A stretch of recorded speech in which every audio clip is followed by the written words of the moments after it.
Thanksgiving chez ma mère avait toujours suivi le même scénario tacite. La table était dressée à la perfection, couvert argenté brillant, serviettes en tissu plié en triangle, bougies vacillant comme si on allait tourner une publicité. La dinde sentait toujours merveilleusement bon. Tout comme les roulés à la cannelle, les patates douces, la tarte. En surface, tout respirait la chaleur et la tradition, mais en dessous, c'était du théâtre et mon frère Brad était toujours la vedette. Il s'asseyait en bout de table, comme chaque année, s'appuyant en arrière avec cette confiance désinvolte et naturelle qui donnait l'impression qu'il appartenait à cet endroit. Brad n'avait jamais eu besoin de faire d'efforts. Jamais. Les gens lui faisaient de la place sans même qu'il ait à demander. Et ma mère, Diane, eh bien, elle s'assurait que les projecteurs restent braqués sur lui. Sa voix s'illuminait chaque fois qu'elle prononçait son nom. Ces histoires finissaient toujours par revenir à quelque chose que Brad avait accompli. Il avait acheté une voiture, obtenu une promotion, signé pour une maison.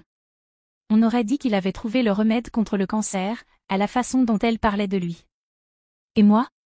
J'étais Nathalie. La discrète. Celle qui aidait à débarrasser la table. Celle à qui personne ne posait de vraies questions. Ça commençait toujours de la même manière. Une fois les assiettes servies et les banalités échangées, Diane se penchait avec cette étincelle familière dans les yeux, celle qui annonçait qu'elle avait une annonce à faire, un petit numéro à jouer. Elle levait son verre de vin comme une baguette de chef d'orchestre, prête à diriger l'admiration de la salle. Alors, dit-elle en allongeant le mot comme une réplique de théâtre, Brad vient tout juste de signer pour la plus belle maison. 4 chambres, une cuisine rénovée. Le jardin est à tomber. C'est un vrai investissement, vous savez. Un bien avec de l'avenir. La pièce bourdonnait d'approbation attendue. Tante Barbara poussa un petit cri ravi. Ma cousine Lisa applaudit doucement. Brad, bien sûr, ne leva même pas les yeux de son assiette. Il esquissa juste ce demi-sourire modeste qu'il avait perfectionné au fil des années, celui qui disait « Oh, arrêtez, mais continuez quand même ». Je pris une gorgée d'eau. Pas de vin. Pas encore. Puis, comme chaque année, Diane tourna les yeux vers moi. Je connaissais ce regard avant même qu'elle incline la tête. Ma chérie, dit-elle avec ce ton doux et exagérément compatissant, en insistant sur chaque syllabe, quand est-ce que tu vas enfin te poser? Voilà. La phrase. Celle que j'avais entendue sous une dizaine de formes différentes au fil des ans. Enveloppée de sollicitude, mais imprégnée de condescendance. Peu importait ma réponse. Ça n'avait jamais compté. Tout ce qui ne ressemblait pas à une bague, une hypothèque et une petite famille photogénique était une déception. Quelque chose qu'on reconnaît poliment, puis qu'on efface aussitôt pour revenir à Brad. Pendant des années, j'ai joué le jeu. J'ai souri, ri, donné des réponses vagues. Un jour, peut-être. Ou, je prends mon temps. Je laissais couler parce que faire une scène ne ferait que renforcer son point de vue. Mais cette année était différente. Pas parce que j'avais quelque chose à prouver, mais parce que je ne me souciais plus de son approbation. Ce changement en moi n'a pas été bruyant. Il était silencieux, subtil, comme le moment où l'on se rend compte un matin qu'on a cessé de regretter quelqu'un qui n'a jamais vraiment été là. Alors, j'ai levé les yeux de mon assiette et j'ai croisé son regard, calme et assuré, et j'ai souri, mais pas du genre de sourire qu'elle attendait. J'ai laissé le silence s'installer, se répandre dans la pièce comme un brouillard lent.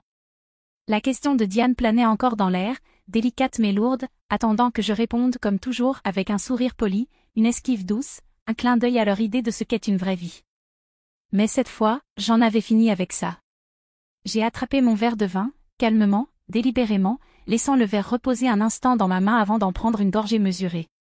C'était juste assez long pour que Brad se redresse sur sa chaise.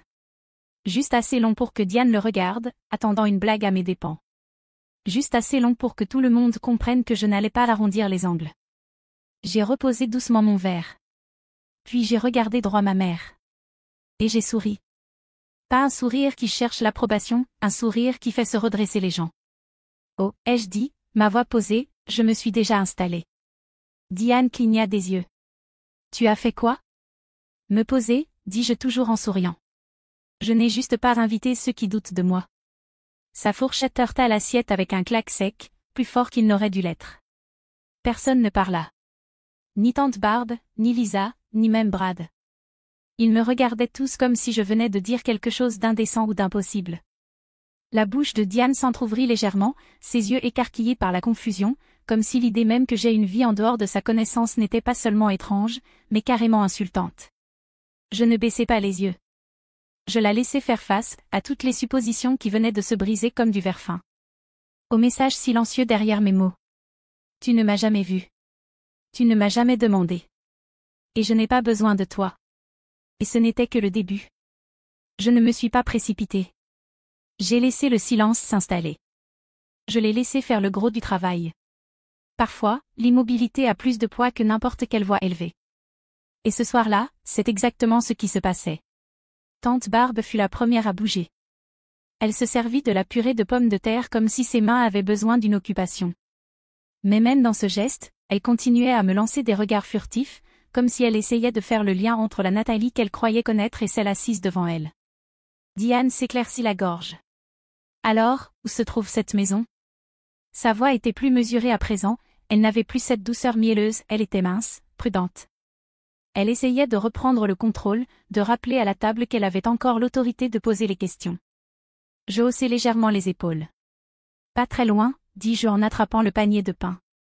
Environ 20 minutes, selon la circulation. La façon dont toute la pièce se pencha en avant après cette réponse, c'en était presque drôle. Pas seulement de la curiosité, mais une fin de détail, de contrôle, de contexte, qu'il n'avait jamais pris la peine de chercher auparavant. C'était un type d'attention que je n'avais pas reçu à cette table depuis des années, peut-être jamais. Le sourire en coin de Brad vacilla légèrement. 20 minutes, répéta-t-il avec un ton faussement détendu. C'est quoi, comme endroit? Je ne répondis pas tout de suite. Je pris mon temps pour beurrer mon petit pain. Puis, toujours calme, toujours parfaitement sereine, je dis. Un peu plus de 370 mètres carrés. C'est là que l'ambiance changea pour de bon. Lisa laissa échapper un petit sifflement. Barbe cligna plusieurs fois des yeux. La main de Diane se crispa sur sa fourchette. Même Brad se pencha légèrement en arrière, la mâchoire tendue alors qu'il assimilait le chiffre. Ce n'était pas une vantardise. Je ne l'avais pas dit pour impressionner. Je l'avais dit comme on annonce un simple fait. Et c'est cela, plus que le chiffre lui-même, qui les a déstabilisés. Diane força un sourire. Eh bien, ça semble spacieux, dit-elle. Mais tu ne trouves pas que c'est un peu grand pour quelqu'un de seul? Voilà. Le petit tirage vers l'arrière, l'instinct de recadrer, de me rappeler que le succès, s'il n'était pas partagé selon leurs termes, ne comptait pas vraiment. Je la regardai et hochai lentement la tête. Peut-être, dis-je. Mais je l'ai payé comptant. Donc ce n'est pas vraiment un fardeau. Son visage tressaillit. La main de Brad se resserra sur son verre. Et en un instant, l'histoire qu'ils s'étaient tous racontée à mon sujet commença à leur glisser entre les doigts. Diane tenta de garder contenance, mais je pouvais voir les petits signes de tension. La raideur dans ses épaules, la façon dont ses doigts enroulaient la fourchette comme si elle allait s'envoler si elle ne la retenait pas. Cette pause, à peine une seconde avant qu'elle ne retrouve sa voix. « Depuis combien de temps tu l'as » demanda-t-elle. Il y avait autre chose sous son ton maintenant. Pas seulement de la curiosité, mais quelque chose de plus fragile, un peu trop poli, comme quelqu'un qui essayait de cacher à quel point il se sentait à la traîne dans une conversation qu'il pensait maîtriser. Presque 1 an, dis-je. Et là, ce fut le coup de grâce. Ses yeux se tournèrent vers Brad. Son sourire en coin vacilla juste assez pour laisser voir la fissure. Il le masqua en buvant une gorgée de vin, mais sa main restait rigide autour du verre. 1 an entier, et il n'avait rien su.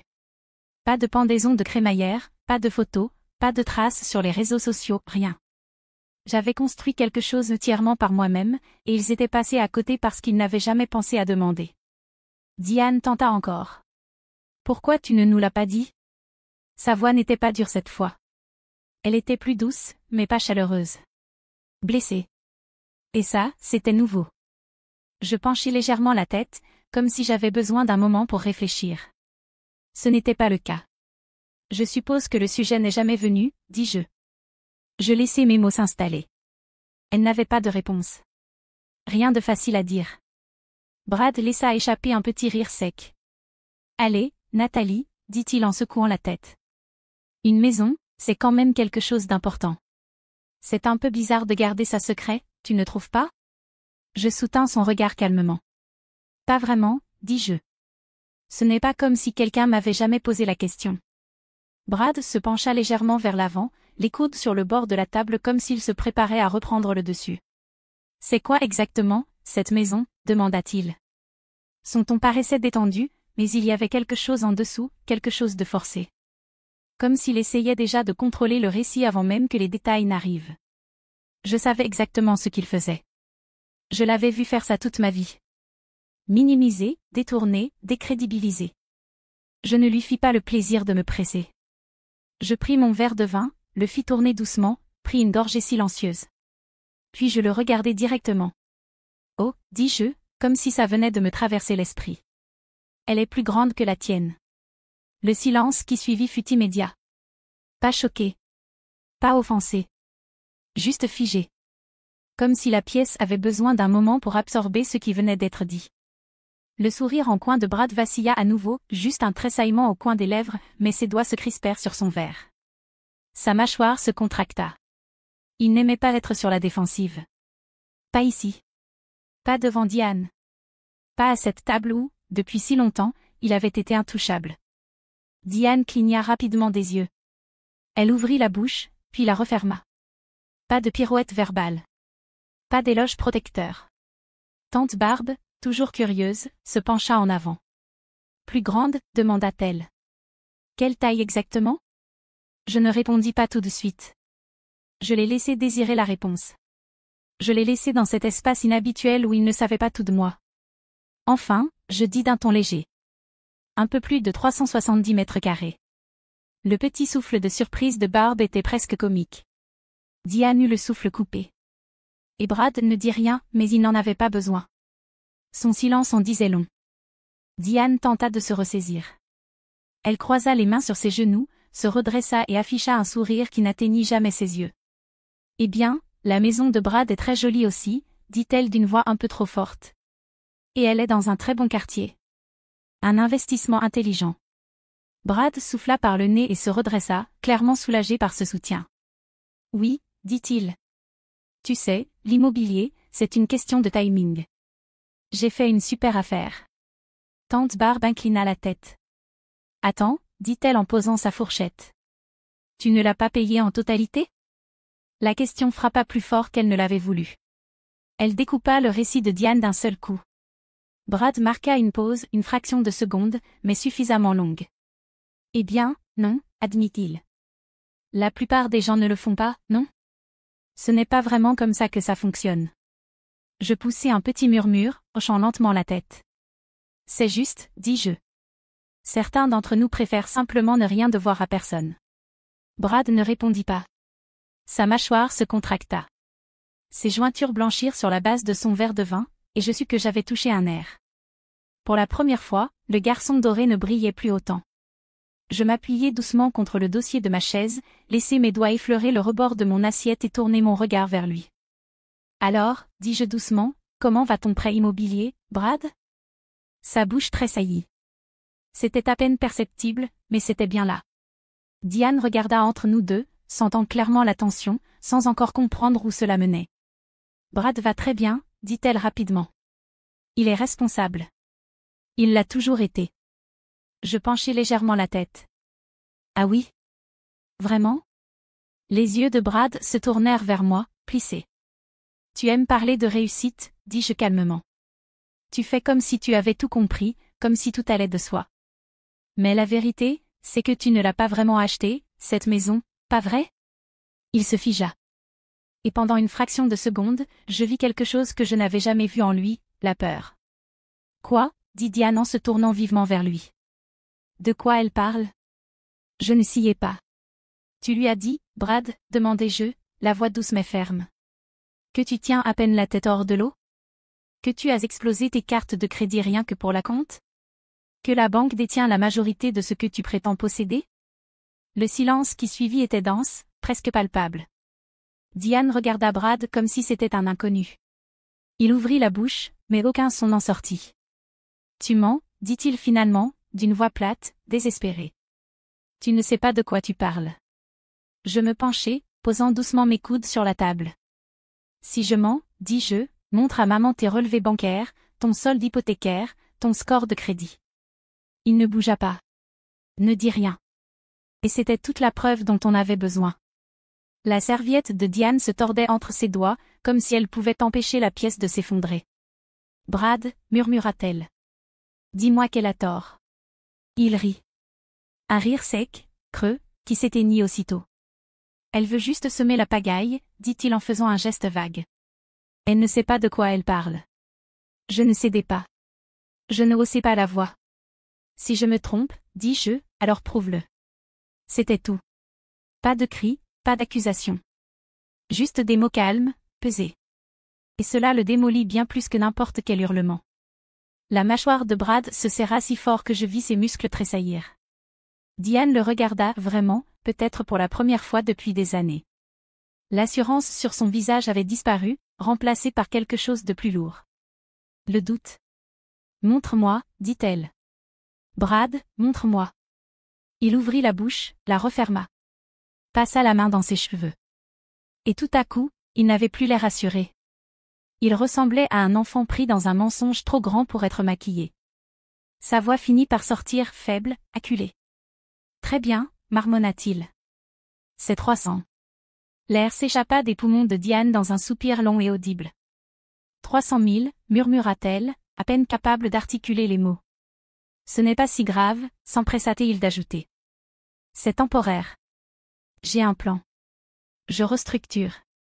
Mais peu importait ce qu'il disait. Le charme était rompu. Pendant des années, elle l'avait exhibé comme un trophée, comme si tout ce qu'il touchait se transformait en or. Et maintenant, dans cette même pièce où elle l'avait loué pendant des décennies, la vérité était là, assise entre eux comme un troisième convive. Tu m'as laissé dire à tout le monde que tu avais payé cette maison comptant, dit Diane, la voix tremblante. Tu m'as laissé croire. Je ne t'ai rien demandé, coupa-t-il sèchement. Mais c'était trop tard. L'image à laquelle elle avait accroché son identité, Brad, la réussite, l'exemple était fissuré, et chacun à cette table pouvait le voir. Je restais immobile.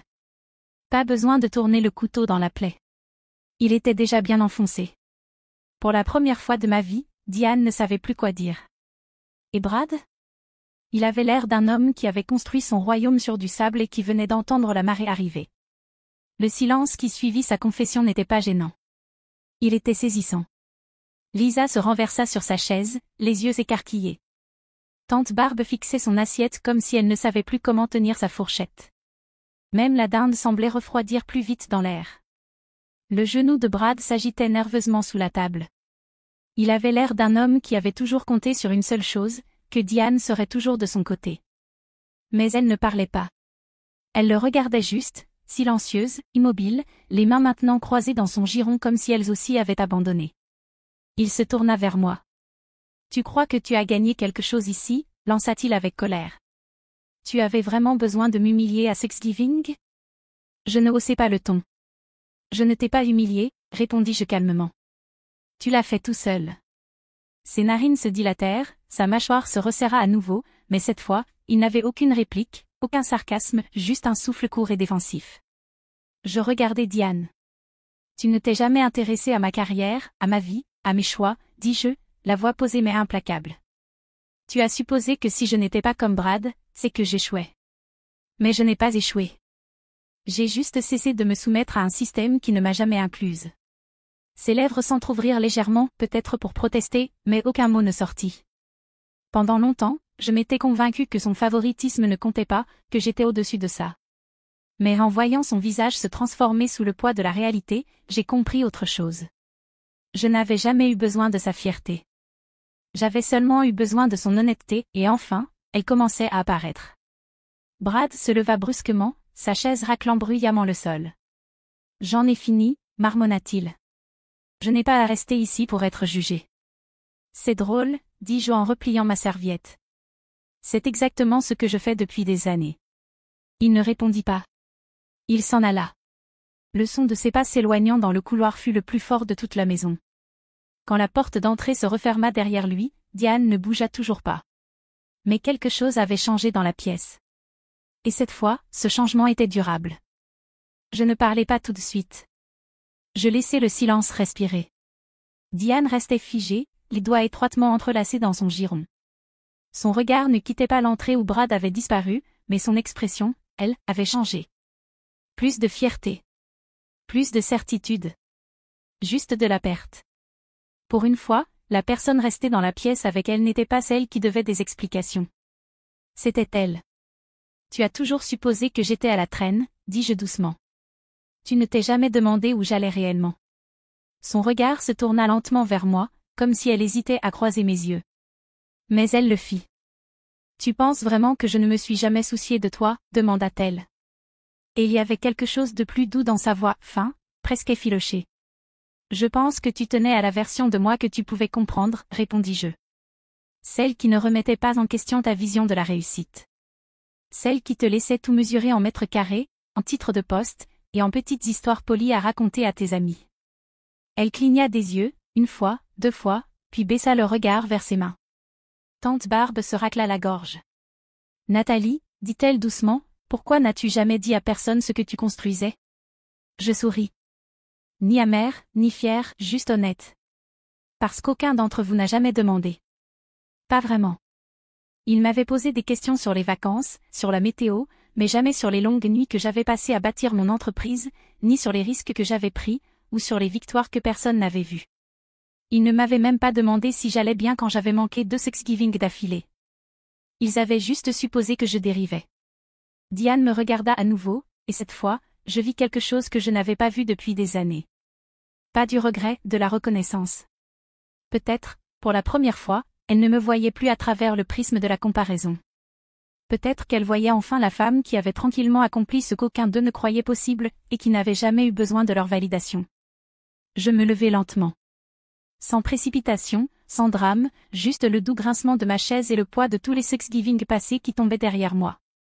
Je pris mon sac, passai la sangle sur mon épaule, ajustai mon manteau avec une sérénité que je n'avais pas ressentie depuis des années. Personne ne parla. Diane ne m'arrêta pas. Elle ne me demanda pas de rester. Elle ne tenta pas de sauver ce qu'il pouvait rester entre nous. Et peut-être que c'était là le signe le plus révélateur. Je regardai une dernière fois autour de la pièce. La chaise vide de Brad trônait comme un point d'exclamation sur toute la soirée. Tante Barbe fixait son assiette, les mains fermement jointes. Lisa me regardait, simplement, comme si elle me voyait pour la première fois et tentait de me rattraper. Je me tournai vers Diane. Ses yeux étaient humides. Ses lèvres s'entr'ouvrirent, mais aucun mot ne sortit, elle se contenta de me regarder, comme si elle attendait une ultime gifle, une remarque cruelle, une vengeance triomphante. Mais je n'avais pas besoin de ça. Je ne partais pas pour blesser qui que ce soit. Je partais parce que, enfin, je ne devais plus aucune explication à personne ici. La prochaine fois que tu voudras savoir quelque chose sur ma vie, dis-je, la voix posée, basse, sans agressivité, et c'est peut-être d'écouter vraiment. Et sur ces mots, j'ouvris la porte d'entrée. L'air froid du soir me frappa le visage vif et paisible, un monde au-delà de cette salle à manger, où je n'étais ni l'ombre de quelqu'un, ni une comparaison, ni une déception. Juste moi. Je sortis. Pas d'applaudissements, pas de cris, pas de mots de fin lancés dans mon dos. Seulement la paix. Celle qui ne vient pas du besoin de prouver quoi que ce soit.